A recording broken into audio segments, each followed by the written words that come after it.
স্বর্গমর্ত পাতালের প্রত্যেকটা দেবতা মিলে সাজিয়ে তুললেন মা মহামায়াকে, আমাদের পরমারাধ্যা মা মহামায়া। ব্রহ্মা দিলেন পদ্ম, কমণ্ডলু, অক্ষমালা, ভগবান বিষ্ণু দিলেন চক্র, দেবাতিদেব মহাদেব দিলেন ত্রিশূল, বরুণ দিলেন শঙ্খ, যমরাজ দিলেন গদা, ঐরাবত দিলেন ঘণ্টা, দেবরাজ ইন্দ্র দিলেন বজ্র, নাগরাজ দিলেন সর্প, পবনদেব দিলেন তীরধনুক, হিমালয় দিলেন সিংহ। ঠিক সেই রকম আমাদের এই সমাজকে কলুষিত মুক্ত করার জন্য আমাদের প্রত্যেকটা জীবিকার মানুষকেই কিন্তু এগিয়ে আসতে হবে।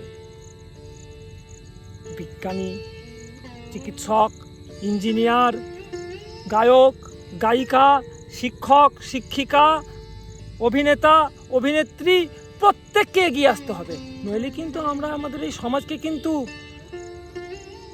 নেতিবাচক থেকে ইতিবাচকের পথে কোনো দিনই নিয়ে আসতে পারবো না। আর উৎসবে থাকছি না এটা কোনো কথা নয়।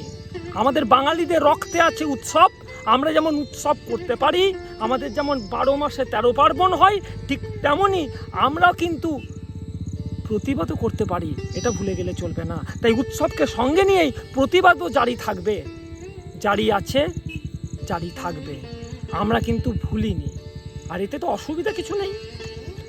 আমাদের সমাজে এমন অনেক মানুষ আছেন যারা এই উৎসবগুলোর দিকে তাকিয়ে বসে থাকেন সারাটা জীবন। উৎসব হলে ওদের 2-4টে পয়সা হবে, ওদের ছেলে মেয়েদের মুখে কিছু খাবার উঠবে। হয়তো অনেকে যারা বলছেন যে আমরা এবছর উৎসবে থাকছি না, থাকবো না, তারা নিশ্চয়ই তাদের ভবিষ্যৎটা দেখে নিয়েছেন, তাদের সন্তানরা যেন দুধে ভাতে থাকে। তা বললে তো চলবে না বন্ধু। এগিয়ে আমাদের কিন্তু সকলকেই আসতে হবে। ওই যে বললাম, যাদের কথাগুলো বললাম তারা আমাদের উচ্চ স্তরে আছেন আমাদের সমাজের, আর যারা নিম্ন স্তরে আছেন তাদের কথাও কিন্তু ভাবতে হবে।